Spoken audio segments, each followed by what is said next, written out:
Buenas tardes para todos. Bienvenidos a Diarios de Campo en Arqueología. Este es un nuevo espacio concebido por el Instituto en el que queremos explorar distintos aspectos de la arqueología, pues de procesos de arqueología realizados en el país.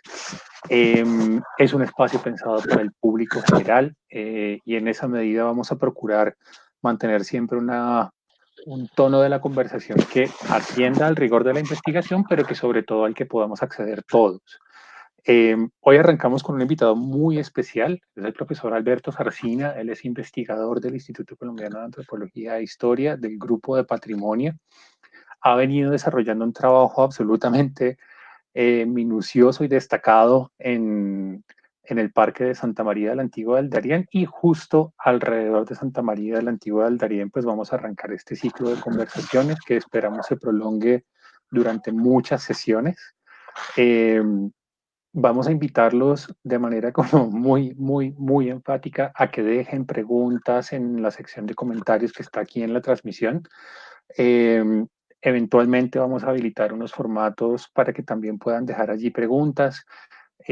A diferencia de otros ciclos desarrollados por el instituto en los que tenemos una sesión y nos ocupamos de un tema, en Diarios de Campo esperamos hacer 4 o 5 programas para desarrollar de manera muy amplia los programas, pues, digamos, los diversos temas a los que nos vamos a acercar.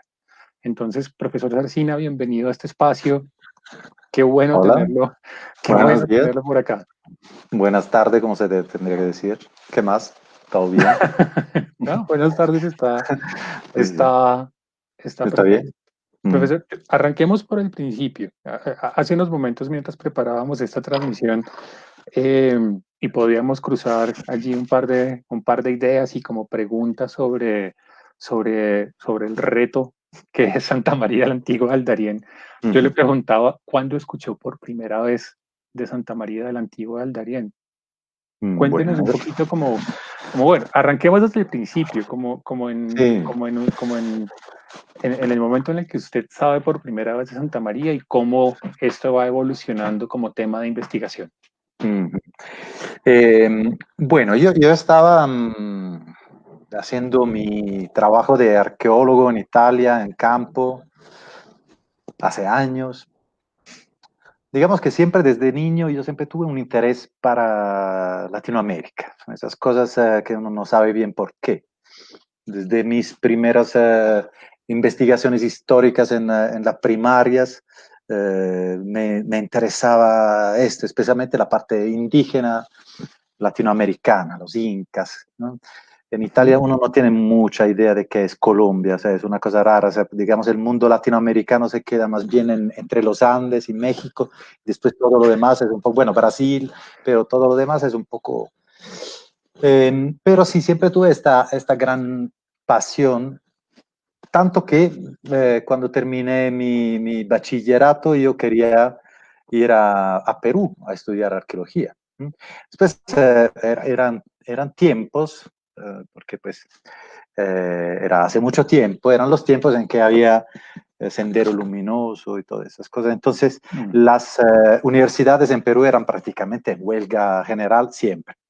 Entonces hubiera significado llegar a Perú a ser contestatario, que pues no era mala como hipótesis, pero no era exactamente lo que se esperaban mis padres en ese momento. Entonces, bueno, no, me quedé en Roma, empecé a estudiar arqueología clásica, arqueología medieval especialmente. Entonces, bueno, yo pero siempre tenía esta atención. Entonces, en un cierto momento, mi gran amigo Paolo Viñolo, que es un profesor de la Universidad Nacional, Es el me departamento de llama. historia. Ahorita es el coordinador del departamento de historia Sí. de la Y, universidad. y un día va a ser presidente de este país, pero bueno, es una anticipación que, no, que le doy ahora, pero digamos, es una persona muy interesante y somos amigos desde niño, o sea, desde chiquitos. Entonces, me llama y me dice que pues estaban organizando una salida de campo a Santa María de la Antigua con digamos, el grupo de antropología de la Nacional y de historia. Y que se estaba armando, la idea era armar un proyecto alrededor de Santa María de la Antigua. Y entonces fue así que me habló de Santa María de la Antigua. Yo no tenía conocimiento. En Italia no es, digamos, un tema muy conocido. Entonces claramente me puse a leer del tema y me pareció maravilloso. Entonces empezamos un encuentro en Sevilla con Paolo y con Ernesto Montenegro, que era El otro de director los del ICANN. sí, que estaba terminando su doctorado o había terminado su doctorado en Francia y que era también conocido de Paolo, amigo, o sea, de hecho, pero yo no lo conocía en ese momento, lo conocí en Sevilla, yo me encuentro en Sevilla con Paolo, o sea, fue un cruce maravilloso, Ernesto llegando de Francia, yo de Italia, Paolo de América, y nos cruzamos en Sevilla en el Archivo General de Indias, un sitio fantástico para conocerse. Entonces, pues, en este archivo, buscando, pues empezó la elaboración del proyecto de Santa María de la Antigua, ¿no? En sus fases, en sus varias caras, ¿no? O sea, que tenía que tener una cara comunitaria importante, que tenía que tener una cara histórica importante, y yo insistía mucho en la parte de la metodología arqueológica. Y Ernesto también, porque pues también él venía de doctorarse como arqueólogo. Bueno, entonces la cosa, nos encontramos después en campo, en Santa María en el 2006. Entonces, pues yo me pago el viaje, me hago todo, o sea, no había mucha plata en ese momento. Entonces, pues era todo, digamos, era una salida de campo y me doy cuenta que efectivamente el sitio es un sitio importante, o sea que sí, hay todas las posibilidades. Entonces, es ahí. Qué pena, profe. Sí, A lo largo de esta conversación le había advertido, yo me voy, lo voy a sí. interrumpir varias veces, Sí, sí, sí. pero es que digamos, decir en voz alta y llegué a Santa María como si eso fuera aquí a la vuelta, Así no, es, claro. es, es otra cosa, o sea, el viaje hasta Santa María de por Ujú. sí ya es una experiencia, o sea, uno va como saliendo desde Bogotá, ¿cuál sería la ruta que uno debería seguir para llegar hasta el parque? Bueno, si va, digamos, por tierra, bueno, se tiene que llegar al Golfo de Urabá. Esa es la primera cosa. Entonces, para llegar al Golfo de Urabá hay varias opciones. Se puede tomar aviones que llegan a Montería o a Partadó, o se puede tomar carretera. Entonces, de Bogotá uno iría por Medellín y de Medellín, pasando por Dabeiba, se llega a Turbo. ¿Mm?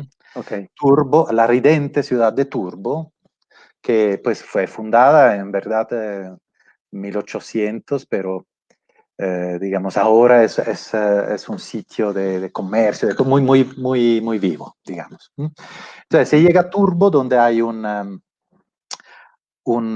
llaman Waffen, pero es, digamos un puertecito.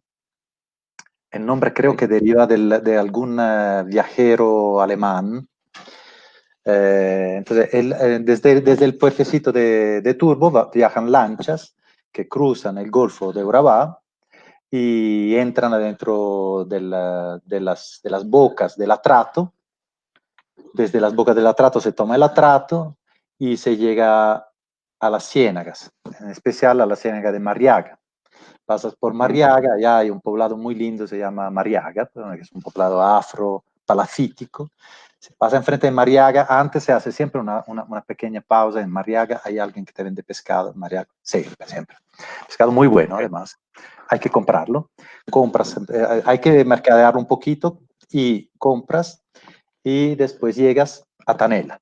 Tanela, que es un poblado pues, de los años 80, tienen toda una historia interesante también, pero bueno, no entramos ahí vamos demasiado. en 2 días de viaje, o sea, como hacer Sí, una pausa en Turbo, tomar, sí, toca hacer una pausa en Turbo, sí, casi siempre, porque la panga, o sea, la lancha sale por ahí a las 11, entonces ok, toca hacer una pausa. Y le pones todo, pues sales a las 11 y llegas en verdad a las 2 a Tanela. ok, Y a la 1:30, 2. Y de Tanela tomas una moto, son otros 15 minutos y llegas a Santuario, ok. que es una vereda que se instaló prácticamente exactamente donde estaba el sitio de Santa María de la Antigua. Y ahí es donde tenemos nuestro parque arqueológico y nuestra y nuestro museo. Ok, 2 días de camino. Sí, Para 2 días hacerlo de camino, sensato. pero bueno, es una cosa, es algo. Es distinto. Y bueno, entonces, bueno, ahí empezó la cosa. Entonces ahí se escribió el proyecto. Ok. Entonces yo escribí un proyecto arqueológico, 4 años de proyecto, cómo excavar una ciudad colonial. Pero se quedó ahí. O sea, empezamos a buscar financiaciones y cosas, pero se quedó. Se quedó ahí por unos años y hasta que en el 2012, 2013 se dio por fin la posibilidad, ¿no? Después de toda una gestación con el Ministerio de Cultura, con pues todo un movimiento, porque mientras tanto, pues la Universidad Nacional continuó a hacer salidas de campo, empezó, de hecho, a tener una relación continua con el sitio, pero pues no tenía la fuerza para empezar a excavarse bien, o sea, excavarse ampliamente, porque pues la primera cosa de un sitio es que hay que excavarlo. Pues no totalmente, una ciudad pues no la excavas nunca totalmente, ni Pompeya está totalmente excavada, pero bueno, en parte sí, para entender, ¿no? Los procesos, las dinámicas, todo. Entonces, Pues ahí yo creo fue. que ahí comencemos a ir por partes. Tenemos el viaje nomás, digamos, desplazar equipos hasta allá, que vayan investigadores, yo imagino también estudiantes, pasantes. Digamos, allí entra, ya hay un reto, pero lo dice muy bonito en su enunciado y es excavar una ciudad entera. Entonces, hay como 2, 3 cosas sobre las que quisiera que fuéramos con un poco más de calma para contarle a la gente de qué hablamos cuando hablamos de metodología de la investigación en arqueología, ¿cierto?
Em, Estábamos hablando sobre el reto de pensar en en excavar una ciudad, de las dificultades de llegar al Darién y de enfrentarse a la realidad de realizar allí un proceso de investigación. ¿Y qué es lo que estamos viendo en pantalla en este momento? Bueno, ese es un ejemplo, ¿no?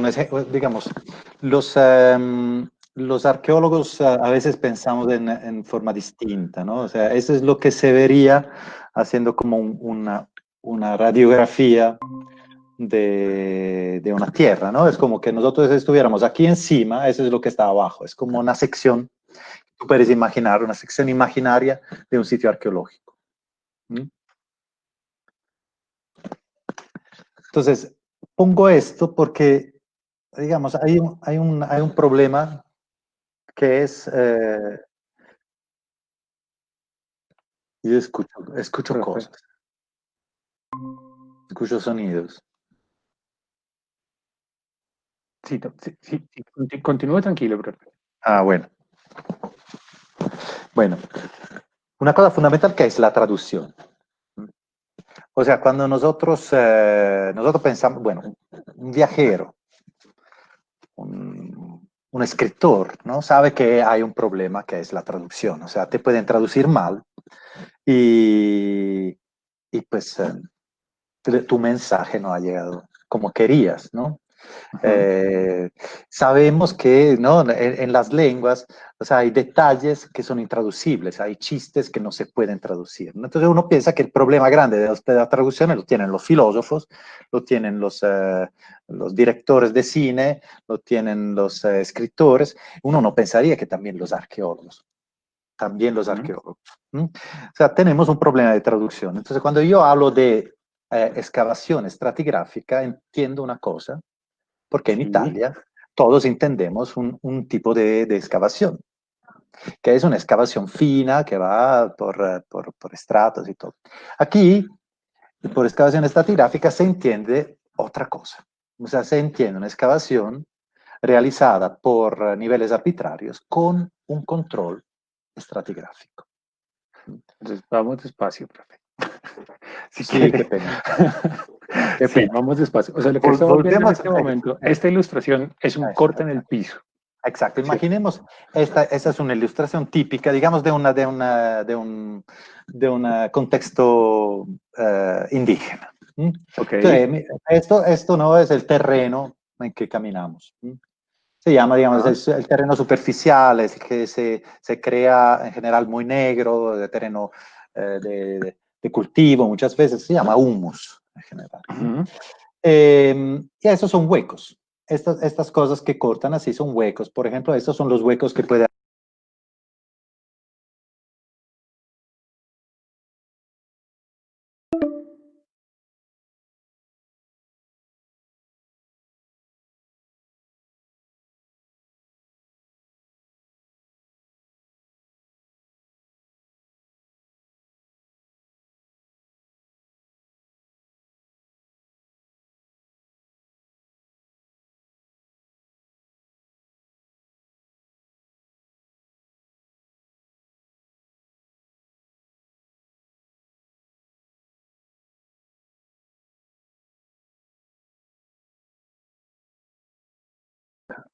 bueno, entonces, hay una, digamos, el ser humano ¿m?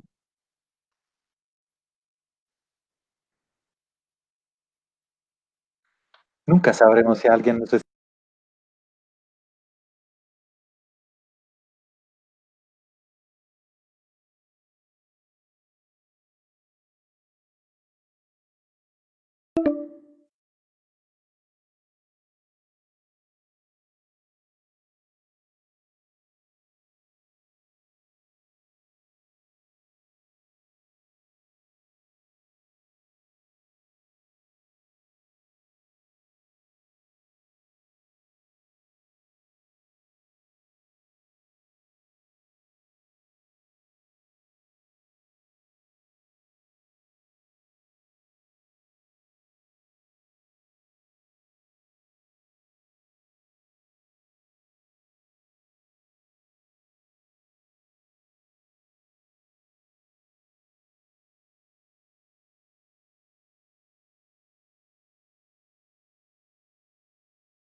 Ah, bueno.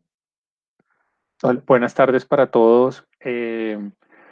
Parece que el Internet nos está jugando malas pasadas hoy de manera sistemática, entonces les pedimos una disculpa. Queremos también decirles que en caso de que se vuelva a caer la transmisión de manera inmediata, vamos a, vamos a publicar la nueva, pues digamos, una nueva agenda para retomar el programa. Eh, y bueno, eh, profesor ¿De qué Sorollín. estábamos hablando? Yo ya me olvidé de todo, de Santa María Antigua. Era Santa María, sí. No sé por qué. Pero De estábamos comentando metodología, de metodología, metodología. como, bueno, ¿qué es esto de la metodología en arqueología? Ujú. De los retos de los retos de aplicar estas metodologías en un lugar tan remoto como Santa María. Entonces nos estaba mostrando una imagen Mm. de un corte. Si quiere, volvamos sobre la imagen Ah, y retomamos la sí, conversación de ahí. sí, sí, bien, bien. Bueno, es que, digamos, eh, uno piensa que los métodos de excavación son todos son mundiales, compartidos. Por lo menos, esta era mi inocente convicción cuando Ujú. puse pie en el continente americano. Mm. O Ok, sea, yo llegué aquí convencido de que había una forma de excavación. No, para nada. Aquí descubrí que hay múltiples formas de excavación muy interesantes, algunas muy imaginativas, algunas muy prácticas, algunas muy rápidas, ¿no? ujú, Eh, pero digamos, o sea, la forma de excavación que tenemos en Italia se llama estratigrafía, se llama estratigrafía, y nosotros por estratigrafía entendemos una sola cosa, que es una estratigrafía de un método que se originó en Inglaterra en los años 70 y ok, que empezó a excavar en una forma muy meticulosa los llenos y los vacíos de la tierra. ¿Mm? ok. ¿Esto qué es? Esos vacíos, o sea, el hombre tiene una rara costumbre que no es solamente construir, sino que es también hacer huecos. O sea, el ser humano en todo su, digamos, cuando habita un sitio, eh, construye su casa y todo, pero ya para construir su casa necesita hacer un hueco, por ejemplo, para poner un palo. Una O sea, solo, columna, tan ok. solo para hacer un palo necesita hacer un hueco. Y para hacer, por ejemplo, un cultivo, necesita hacer un hueco Ujú, para que el ok. agua pase, ¿no?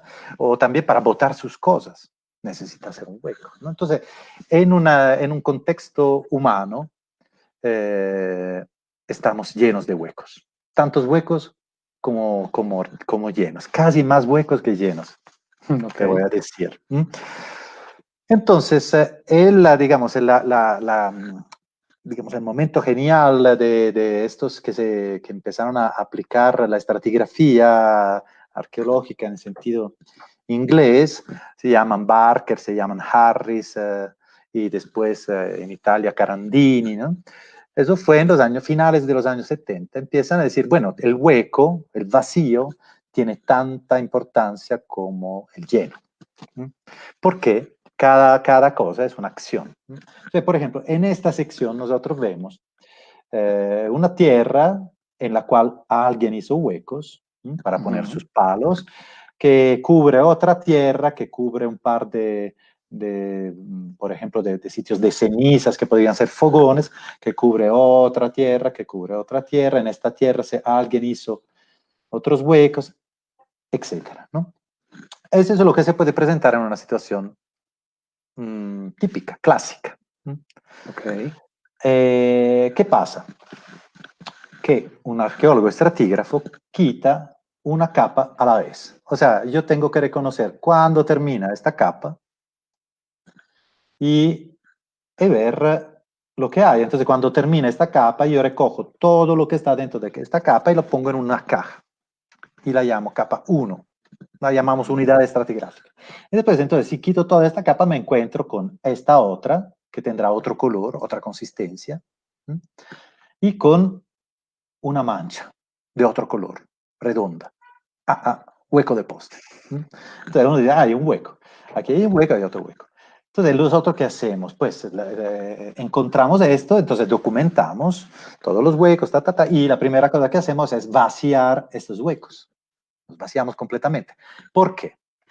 Porque todo lo que está en este hueco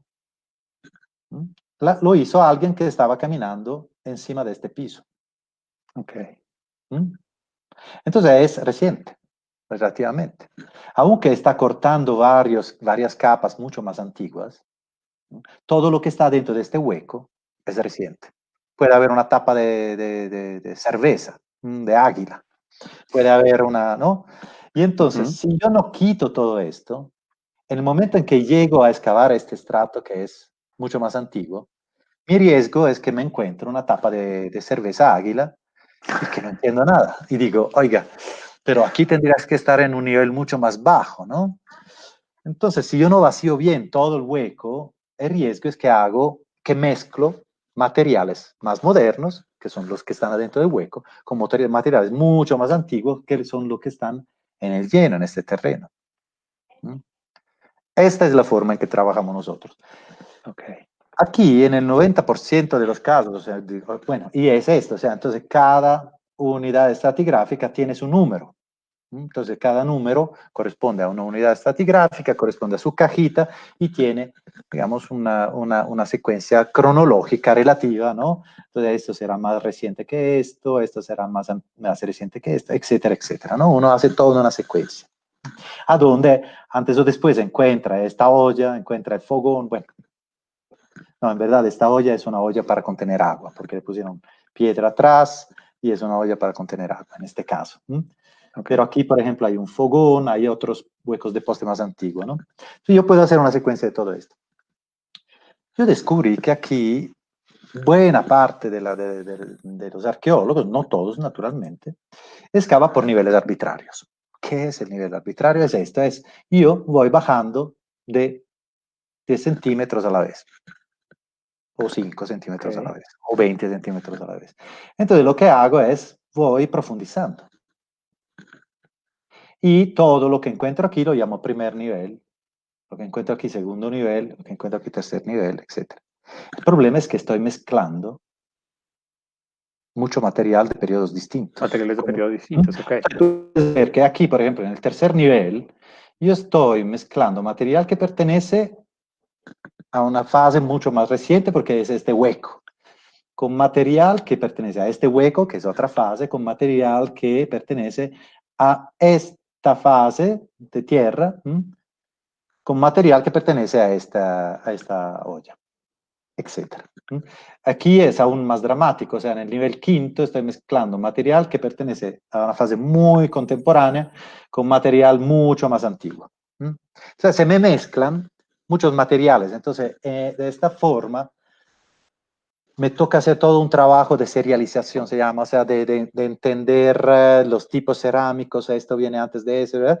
Que en verdad complica mucho, o sea, es Cuando mucho más hablamos ahí de largo. tipos cerámicos, por ejemplo, cuando hablamos de tipos cerámicos supongamos que aquí estamos hablando del quinto nivel, del quinto estrato en la profundidad de tiempo, ¿cierto? Ay, dejé de presentar. Cuando hablamos tranquilo, bro.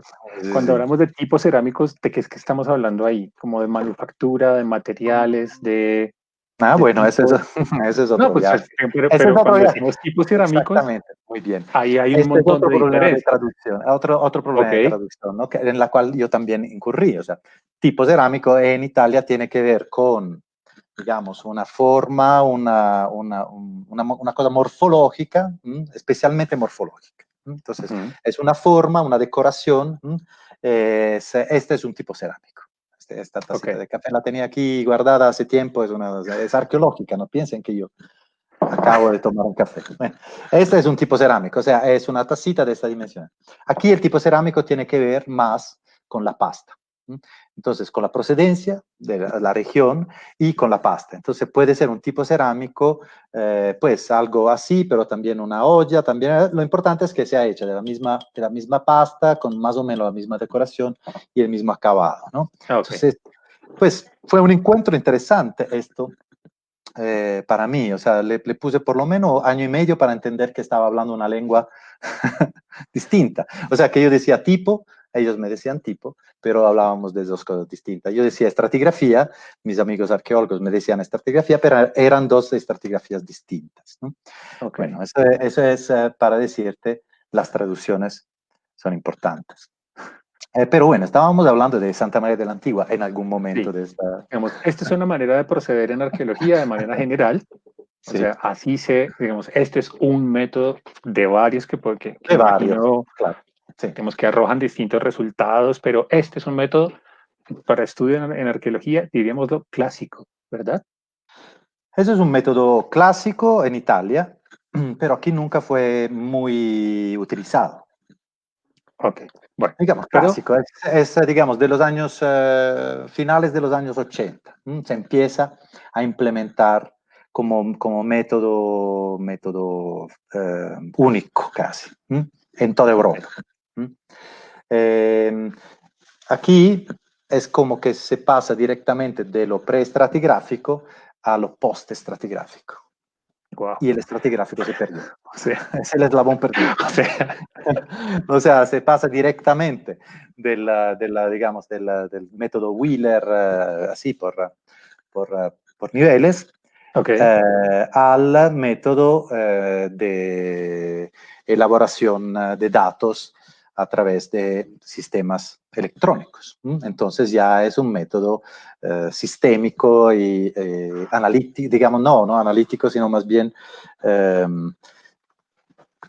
pues casi de interpretación matemática de los resultados de excavaciones. ya. Y Pero entonces bueno, nos ese es vamos para otro Santa tema. María. Es otro Y tema, llegamos sí. a Santa María con unas preguntas, eh, con unos métodos puestos sobre la mesa, ¿cierto? Y Sí. Santa María tiene al menos tres dimensiones temporales, metiéndonos ya en la ciudad, ¿cierto? O sea, son tres dimensiones como en una primera aproximación a Santa María de la Antigua del Darién. Ya hablamos sobre el nombre, profe, en algún momento, pero son Uh-huh. al menos tres momentos, digamos, como bloques temporales a los que debería dedicarse una porción importante de la atención del investigador ahí, ¿cierto? Como- Digamos, tres momentos históricos de Santa María, tú dices. sí, por ahí. Uh-huh. Bueno, antes que todo, pues, ¿qué es Santa María de la Antigua? ¿No? Porque pues yo y tú Gracias. lo sabemos, pero tal vez no todos lo saben, ¿no? Entonces, bueno, Santa María de la Antigua es la primera ciudad que los españoles fundan en la tierra continental de América. Entonces, los españoles llegan en un cierto momento a las islas grandes de las Antillas mayores, y ahí pues se asientan, empiezan a explorar el área, pues el mismo Colón empieza a explorar el área. Bueno, allá hay, digamos, hay una versión de Colón que dice, no, yo llegué antes, y una versión de Vespuccio que dice, no, llegué antes yo. Bueno, pero encuentran la costa de América. Entonces entienden que esta cosa que se encontraron en el medio del océano no son solamente islas, sino que hay también un continente. Entonces, cuando pasa esto, tac, hacen un primer asentamiento, y desde ese primer asentamiento se forma una ciudad. Después miraremos cómo. Eh, entonces, bueno, esta ciudad se funda en el 1510, en 1514 se vuelve ciudad, y en el 1524, después de ser abandonada, es quemada por los indígenas y desaparece por siempre. Hasta que pues llegamos nosotros, más o menos, en verdad. Hay investigadores antes, no hay que tomarse todo el mérito, ¿no? Hay investigadores antes de esta misión, en especial, pues, el rey Leopoldo III de Bélgica, en los años 50, abdica, se dice abdica, o sea, deja la corona, toma la Sí. corona, la echa por la ventana, y dice, ya no más. Gracias. Bueno, estamos en un periodo posguerra, lo están juzgando por haber apoyado a los nazis, en verdad no fue así, bueno, pasa de todo, pero eh, Leopoldo en un cierto momento deja el trono, ¿cómo se llama? Sí, abdicando. Reinado, Sí. abdica y se dedica a hacer lo que le gusta. Y entre esto, la arqueología. Así. Y entonces no sabemos bien por qué el rey Leopoldo llega a Santa María de Antigua. ¿Quién le pasó esta información? Pero llega. Y es entre los primeros que hace un estudio de dónde puede estar, dónde no puede estar. Mientras tanto, otro investigador que se llama Graciliano Arcila Vélez, que es, pues, que enseñó por mucho tiempo en la Universidad de Antioquia, había también empezado a hacer investigaciones donde podía haber estado Santa María de Antigua. Entonces, pero llega, digamos, Graciliano, verifica que es ahí. El rey Leopoldo llega en el sitio y efectivamente dan con el punto donde está. Pero lo excavan, pues el rey Leopoldo lo excava con trincheras. Y ese es un sitio con estratigrafía muy ligera, muy sutil. Entonces, pues una trinchera se come el sitio fundamentalmente. Okay. Pero se encuentra material, fundamentalmente llegan con material que efectivamente demuestra que ahí está el sitio. Y Graciliano trabaja en forma un poquito más detallada, ¿no? de Rey Leopoldo, pero así con ese estilo de excavación que te dije, o sea, por niveles arbitrarios, pero pues reconoce muy bien que hay dos fases, que hay la fase prehispánica, la fase colonial, o sea, reconoce mejor. Los dos están convencidos que Santa María está en una colina. En verdad, Santa María es el doble de amplio. Ellos no lo entienden porque los engaña el río. El río que pasaba por ahí el cuento histórico habla de este río que está al lado de Santa María. En verdad se ha movido varias veces. Ok. Dos, tres cosas ahí rápidamente. Entonces, sí. La ciudad, hay 30 años, 35 años desde la fundación, ¿cierto? Menos, 14 años, dura 14 años. 14 años dura Santa María. Entonces, desde que ponemos la primera piedra, hay una fundación, hay un proyecto de ciudad sobre el que luego ya entraremos a ver. Se abandona y es destruida, ¿cierto? Sí.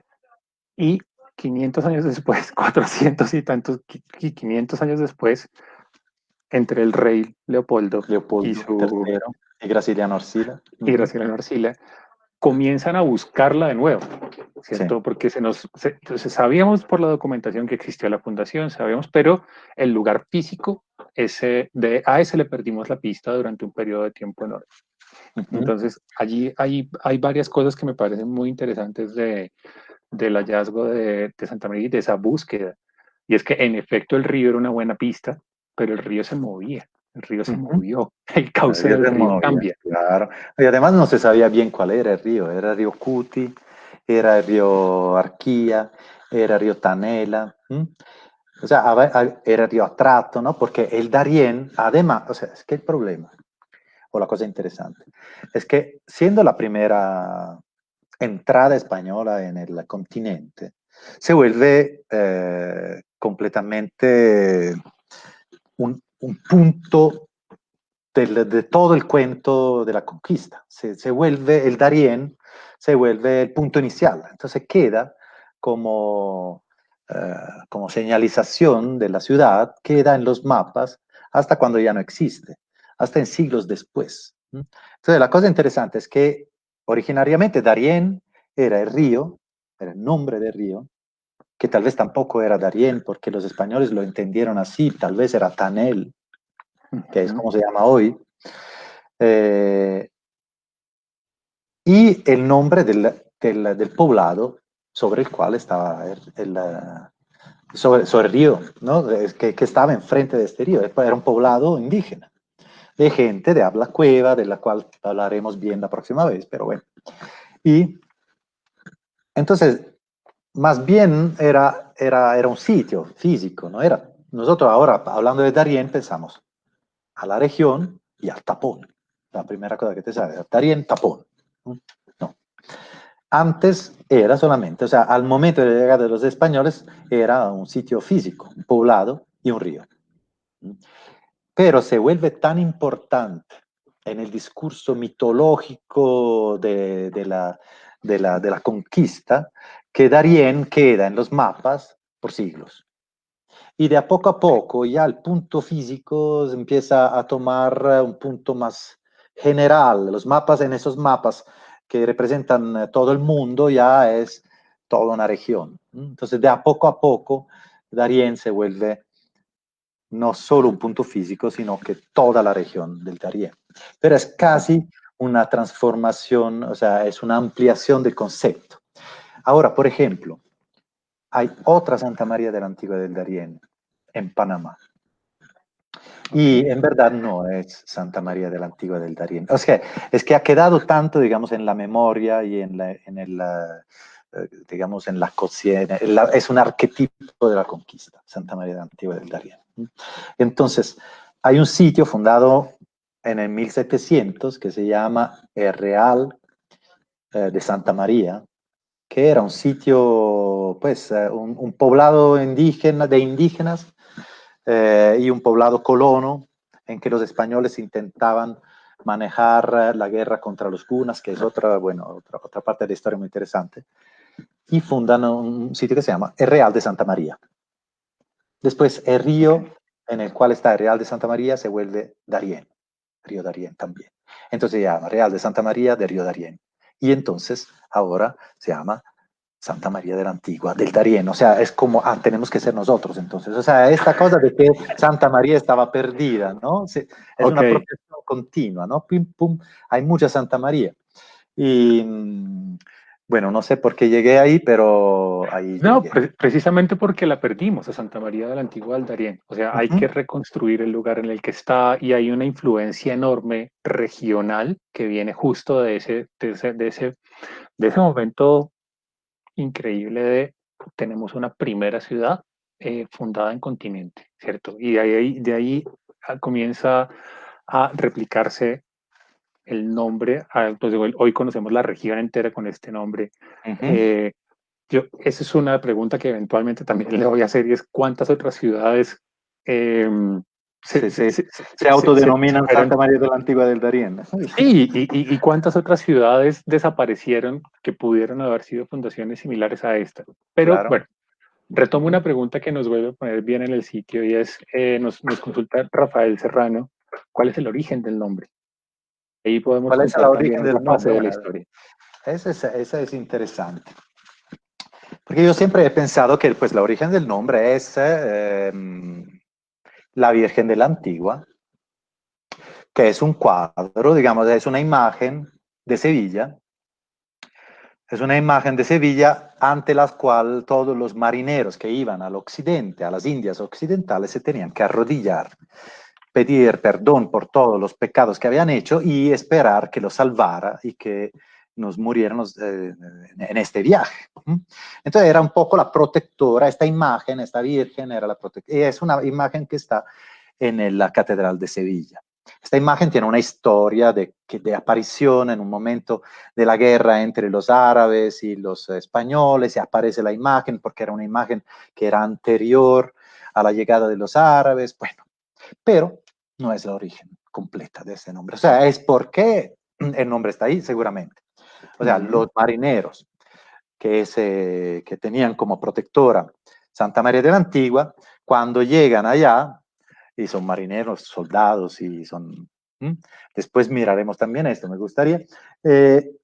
Llegan en el momento que se tienen que enfrentar con los indígenas que están defendiendo justamente su poblado,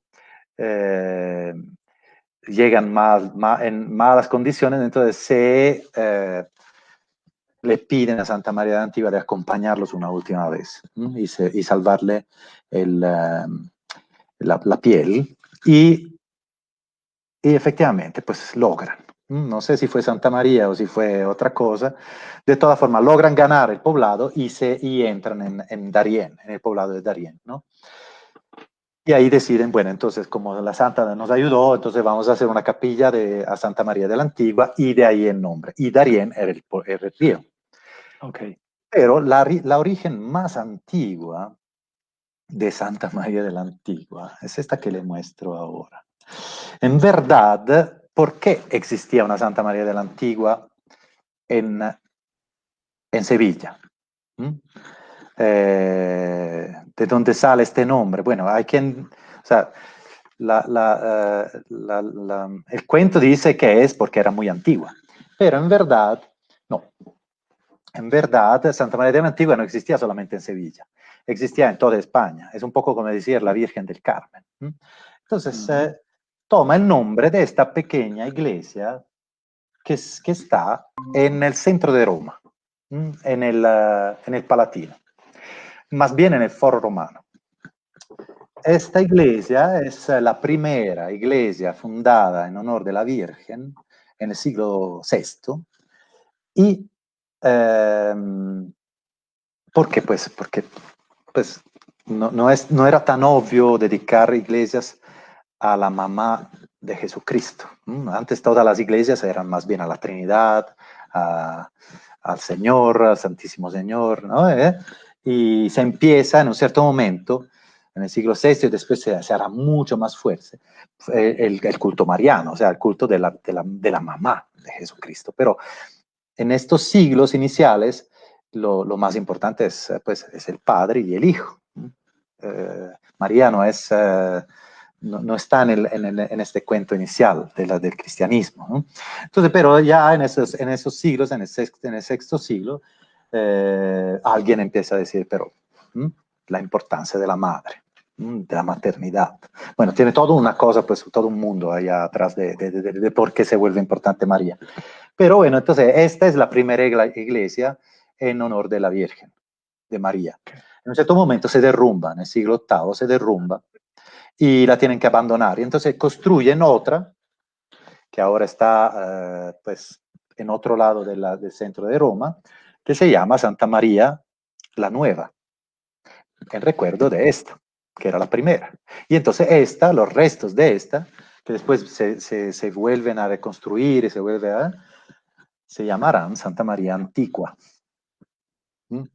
Entonces, la Santa María Antigua es la representación, la continuación de una representación de esta, digamos, de la santa de esta iglesia, que está en Roma.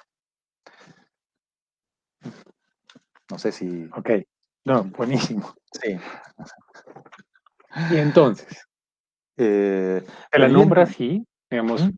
tenemos estas fuentes sobre, que, digamos, que nos informan sobre el nombre de la fundación ya en Sudamericana. Sí. Ahí hay una cosa que nos llama mucho la atención y, digamos, en esta primera conversación, creo yo, quedan abiertas como varias vetas para explorar en programas posteriores, pero, digamos, ya habíamos hablado en su momento de la necesidad de buscar rutas sobre el Atlántico frente al bloqueo de comercio en Constantinopla, ¿cierto? Allí hay un alto en el comercio, necesitamos encontrar nuevas rutas, viene Exacto. Colón, ocurre la fundación. Contemos, de pronto volvamos en la conversación un poco sobre en esa dirección, pues. Sí, o sea, ¿por qué llega esta gente aquí? ¿Por qué uno habla de la conquista y se imagina, pues, una decisión? Bueno, vamos y conquistamos algo que está por ahí perdido en el mar. Y además, ¿no? Esta cosa de Santa María, que es destruida en 1524, no es una cosa nueva. O sea, ya San Sebastián de Urabá había sido destruido en 1509, 10. O sea, hay una resistencia tenaz de los indígenas a estas conquistas. Pero bueno, la cosa es un poco, o sea, en estas charlas me gustaría como que retomamos esta idea de conquista y la abrimos un poco, ¿no? Porque tenemos una imagen muy compacta de esta conquista, y no es así, desde el comienzo. Porque, ¿por qué llegamos hasta América? ¿Por qué los europeos llegan a América? Bueno, digamos, antes del 1500, antes de 1492, esto era el mundo conocido europeo y asiático, o sea, era Eurasia, ¿no? Entonces, en este momento, digamos, el gran comercio, o sea, la plata, ¿de dónde se sacaba? Se sacaba de cosas que eran muy valiosas y de muy poco peso, como son las especias, o sea, pimienta, clavos, canela y seda, todo muy ligero. Entonces, había desde el primer siglo después de Cristo, o sea, ya desde época romana, había una ruta comercial que iba hasta Oriente y traía a las ciudades de Occidente esos bienes, que eran bienes fundamentales. ¿Y por qué eran tan fundamentales? Uno dice, pero la gente podía vivir sin pimienta, al fin y al cabo, ¿no? Pero no, porque se da una cosa, o sea, que no había neveras. Uno dice, bueno, ¿y qué tiene que ver? Bueno, tiene que ver porque si tú te comes una carne que no has estado en la nevera, y peor un pescado que no ha estado en la nevera y lo tienes ahí un poco después de un poco de días, vas a saber que no te sabe muy bien. Entonces, toda la cocina antigua y medieval es una cocina rica de especias. Rica de especias porque las especias son fundamentales para cubrir un poco, para darle sabor y para cubrir un poco, ¿no? Ese sabor fuerte que toman las cosas cuando todavía no existe un frigorífero. Una nevera, qué pena. Frigorífero es italiano, una nevera. Bueno, entonces es fundamental en este momento, o sea, quien vende pimienta es rico, quien vende especias es rico. Entonces, en todo el medioevo se vuelven muy ricas estas ciudades mercantiles, especialmente italianas, ¿no? Entonces, Venecia, Génova, y tienen su oficina central en Constantinopla. Constantinopla, que es la capital de lo que queda del Imperio Romano antiguo. Entonces, es la capital de Bizancio, del Imperio Bizantino, que era el Imperio Romano de Oriente. Pero entonces todo pasa por Constantinopla. Lastimosamente, en un cierto momento, pues se despierta un grupo humano y social muy combativo, muy peleón y muy bueno en la guerra, que son los otomanos. Se arma este grupo, el centro de Asia, y se va tomando de a poco todo lo que hay por ahí, el imperio persa, el imperio, y pues el imperio bizantino. Ya se lo va comiendo pedacito a pedacito, pedacito a pedacito, hasta que no llega solamente Constantinopla, que logra resistir porque tiene unas murallas increíbles, y en el 1453, el último pedacito de la torta bizantina, ¡chac!, se la comen. Entonces se toman Constantinopla, que no había caído en 1000 años, se la toman los otomanos. Y entonces ya Constantinopla se vuelve Istambul, y este grupo, los turcos, los otomanos, dicen, por aquí ya no se pasa, qué pena con ustedes, pero nos quedamos con el comercito. Entonces hay un problema, sí, hay un pequeño problema en Europa, hay un poco de agitación en el grupo mercantil, que son los que tienen la plata, y como sabemos, los que tienen la plata son los que mueven los ejércitos, etcétera, etcétera, hasta nuestros días. Y entonces empiezan a decir, bueno, ¿cómo llegamos otra vez al sitio de nuestro tesoro? O sea, ¿cómo llegamos otra vez a Oriente? Porque pues hasta el momento los portugueses habían ido explorando África, los españoles eran pues también se habían movido de a poco hacia las islas Canarias, pero bueno, era un mundo inexplorado. Entonces, bueno, la cosa es, bueno, ¿cómo hacemos? Bueno, justamente, portugueses y españoles son los reinos que están surgiendo en este momento. España está reconquistando su territorio de la invasión árabe, pues aunque pues decir España está reconquistando su territorio también es como, no es tan justo, porque los árabes eran tan españoles como los otros españoles, y los otros españoles en verdad eran de una invasión precedente visigoda, y antes habían llegado los romanos. Entonces, ¿quién eran esos españoles? Bueno, lo dejamos como punto de interrogación. Pero digamos que había, digamos, en esta guerra intestina, llamámosla así, que me parece más justo, o sea, en esta especie de guerra civil española, ganan los de origen visigoda. y echan los de origen árabe, porque están viviendo ahí hace más de 300 años estos musulmanos, ¿no? Uno diría estos cristianos, no, estos musulmanos. Y entonces, bueno, en esta guerra interna, intestina, se forma, ganan los de arriba y echan los de abajo, digamos, los que viven en la parte sur, los echan de verdad porque al final echan a todos los de origen árabe y los judíos, los simpáticos reyes católicos. Entonces, en esta, bueno, están en auge, entonces dicen, bueno, ¿cómo hacemos? Hacen dos apuestas distintas. Portugal se va por África, o sea, va a buscar las Indias pasando por África, y España confía en un genovés medio loco que le propone de ir para el otro lado. Vamos a Occidente, que yo sé que el camino no es tan complejo, etc. Este señor se llamaba Cristóbal Colón y trabajaba al exterior un poco como yo. O sea, era un italiano desplantado en otro lado. Entonces, estaba trabajando en España y en Portugal, estaba buscando a alguien que le financiara esta empresa, ¿no? Y el rey de España, la reina de España en este caso, le entrega 3 carabelas. 3 carabelas es como decir, en el día de hoy, en términos de carros, 3 Renault 4. O sea, es como decir, pues de verdad. No eran grandes No, naves, no era, tenían las digamos, capacidades.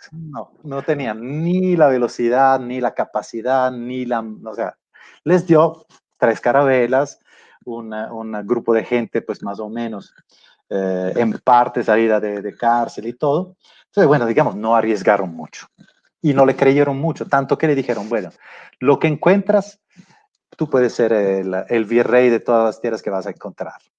Yo me imagino que después sería, ¿no? Porque pues, o sea, bueno, sí, quieres pasar el desierto con tres Renault 4, pues sí, vas tranquilo, todo lo que encuentres será tuyo. Es tuyo. Bueno, y este hombre, pues, como era buen marinero, de todas formas, llega en algún lado, que no son las Indias, aunque él lo entenderá después y todo. Pero bueno, ahí esos viajes, ¿no? De Colón empiezan a reconocer antes una serie de islas, y luego, bueno, ya empiezan también, cuando la cosa se empieza a hacer interesante, empiezan a ir bien otros. Amerigo Vespucci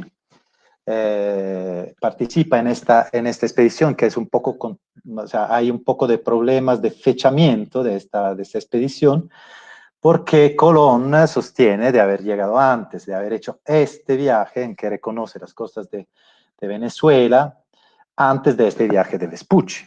Y es probable que tenga razón, porque parece que el rey de España en ese momento, cuando entiende que ya la puesta en, ya no son algunas islas perdidas allá en el medio del océano, sino que es un continente, y ha hecho este pacto con Colón diciéndolo, todo lo que encuentras será tuyo, o sea, tú serás el virrey, no puede dejarle esto a Colón, es un continente, o sea, hasta que le deja la Española, bueno, o sea, que sería la isla de Santo Domingo y de Haití, pero un continente. Entonces parece que han retrofechado este viaje de Juan de la Cosa y Vespucci de un año. Ok. Porque con Vespucci no hicieron ningún trato. Todo al revés. Lo que encuentras es mío. Después yo te pago. O sea, no fue tan generoso. Y por eso, entonces, de una llaman a esta tierra América. América, la encontró Vespucci. No es Colombia, no. Porque si no, hubiera sido todo de la familia Colón. Entonces, bueno, aparte de esto, aparecen, ¿no? Hay todos estos viajes entre finales de 400 y comienzos de 1500. Hay este viaje importante de Juan de la Cosa, que es donde encuentran el Golfo de Urabá. Y en el cuarto viaje de Colón, pues él visita toda esta parte del istmo hasta Nicaragua, es muy importante, porque de aquí sale el nombre de Veragua. Y Veragua es sinónimo de oro, porque Colón encuentra en este viaje toda una serie de personas vestidas, pues no muy vestidas, pero que llevan objetos de oro, que llevan pectorales de oro, que llevan coronas de oro, que llevan manillas de oro. Entonces se vuelve de Veragua completamente loco diciendo, pues ahí es donde hay que ir. Eso es importante por lo que veremos después. Pero mientras tanto, los portugueses han ya llegado hace años a las Indias. O sea, ¿quién ganó la apuesta entre quién llega antes a las Indias? Pues los portugueses. Ok. Ya en el 98 han llegado a las Indias, ya han pasado el Cabo de Nueva Esperanza en el 97, o sea, pero bueno, pero los, los españoles se ganaron un continente. Este es el mapa de Juan de la Cosa, que es dibujado en el 1500 y donde se muestra este nuevo continente, esta costa del nuevo continente. Juan de la Cosa era un piloto, tanto como Vespucci. El piloto, o sea, ser el piloto mayor de España significaba un poco como ser el almirante, o sea, el que eh, puede hacer los mapas, es ser responsable de hacer toda la investigación geográfica. Entonces es un cargo importante. Juan de la Cosa era piloto del reino y se encarga de hacer este plano, completamente, digamos, de un punto de vista geográfico, un poco, o sea, muy teórico, pero lo impresionante es el color, ¿no? Como dice mi amigo Paulo, esta mancha verde. O sea, el hecho de que para los españoles la primera cosa impactante es la selva.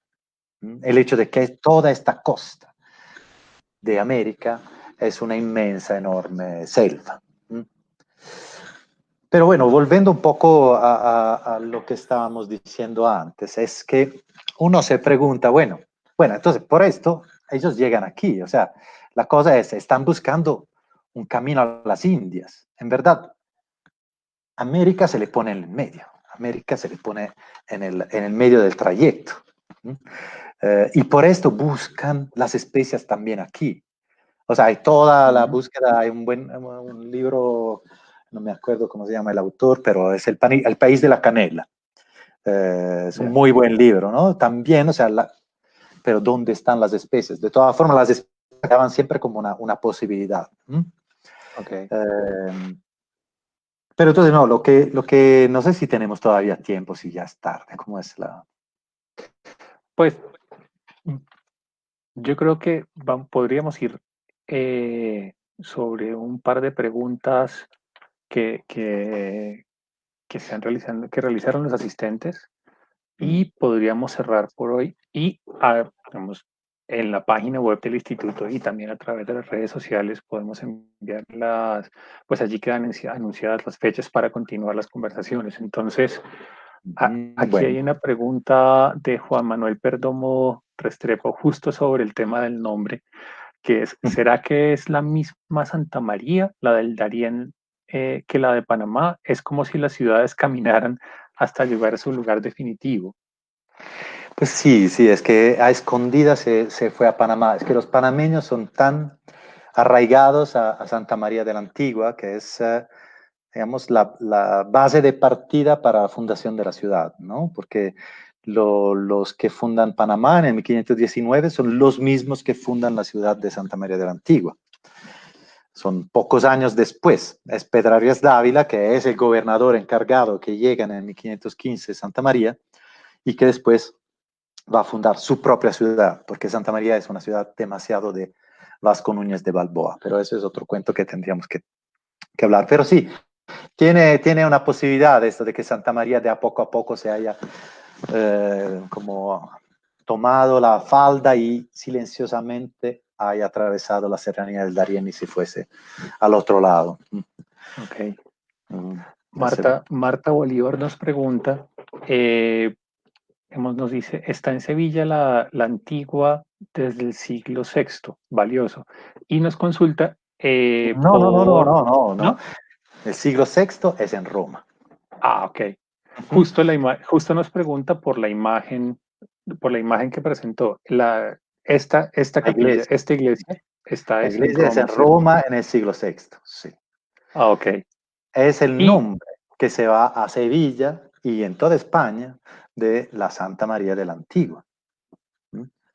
Desde Roma se toma buena parte de España, entonces la imagen de la antigua de Sevilla no es tan antigua, o sea, no es del siglo VI, es del siglo XIV, por ahí. vale. Y nos pregunta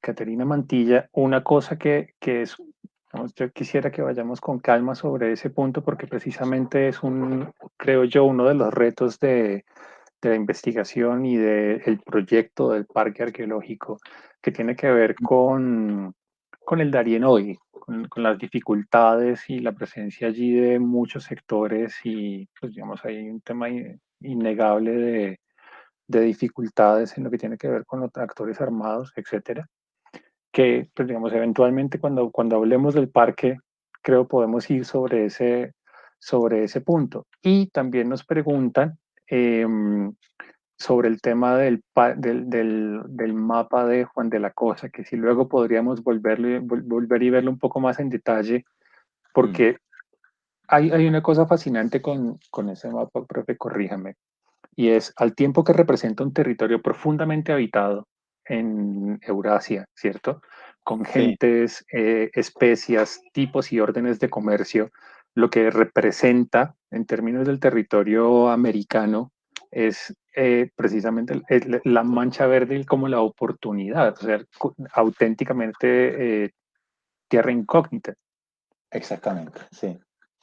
Tierra incógnita y pues no se sabe bien cuánto habitada, cuánto deshabitada. Eh, Vamos a ver, sí, es que prácticamente lo que hace Juan de la Cosa es toma un viejo mapa, un portulano del siglo XIV, lo copia y claro, está habitado. Ahora vamos a ver si encuentro una buena definición de este mapa. Y claro, toda la parte euroasiática es muy habitada, ¿no? Sí, incluso tiene representación de mercado e incluso las mismas especies, yo imagino que hasta Pepitas debe tener el mapa, pero también sí para decirle a quienes están interesados en que volvamos sobre el mapa, que podemos volver sobre el mapa de un poco más adelante en el ciclo. Y yo quisiera cerrar con esta pregunta que nos hace Catherine Montagurt. Nos consulta si se conserva, nos consulta si se conserva un acta de la fundación, el acto fundacional de Santa María, el documento. No, no hay el documento fundacional de Santa María, no lo hay. Hay digamos, algo parecido, que es el documento con que se entrega el escudo de armas a Santa María de la Antigua, se le da a Pedrarias Dávila los poderes para fundarla. Pero no nos queda un acto fundacional firmado en la iglesia que diga yo otra vez estoy fundando. No. Esto, o sea, de Vale. la documentación de archivo es muy interesante porque hay mucho que descubrir, hay muchos materiales que todavía nos faltan y que seguramente tienen que estar en algún lado. Hay un problema, es que el archivo de Panamá, donde se movió mucha parte del archivo original de Santa María, se quemó en ocasión de la toma de Panamá por parte eh, de Drake, fuera Ok. de Morgan. O Morgan. Un siglo más allá. Ese es otro capítulo. Sí, otro Ese es capítulo. otro capítulo sobre el que eventualmente también Sí. yo creo que valdría la Y pena entonces volver. se quemó buena parte o sea, una parte del archivo. Entonces no todo nos queda. Bueno, profesor. Y a todas las personas que nos acompañaron hoy, pues muchísimas gracias. De veras, profesor Alberto, yo creo que arrancamos hoy una conversación. Esperemos que en las siguientes sesiones Sí, no el tengamos Internet problemas. se comporte mejor Mm, y que podamos tener un poco más de estabilidad en la transmisión. Allí me están diciendo por el interno que tuvimos un par de baches en la conversación y que no sale al aire. Entonces, mm. pues a todos nos sobra pedirles una disculpa, pero si todo saliera perfecto no nos creerían que es en vivo. Sí, exacto. De hecho, lo hicimos de propósito. No, no es verdad. Exacto. Entonces, muchísimas gracias para todos. En la página web del instituto y a través de las redes sociales vamos a publicar próximamente, o está ya publicada la programación del ciclo. Déjennos sus preguntas. Como les decía al inicio de la sesión de hoy, tenemos la ventaja de que vamos a poder volver sobre este tema en 4 al menos sesiones preparadas. Probablemente en algún momento tengamos otro invitado para acompañar al profesor Alberto y que no lo sigamos explotando pues en estas conversaciones. Entonces, pues muchísimas gracias, profesor Alberto, Ahí de de nada. veras. Y para todos, muchísimas gracias y seguimos en contacto. Muchísimas gracias.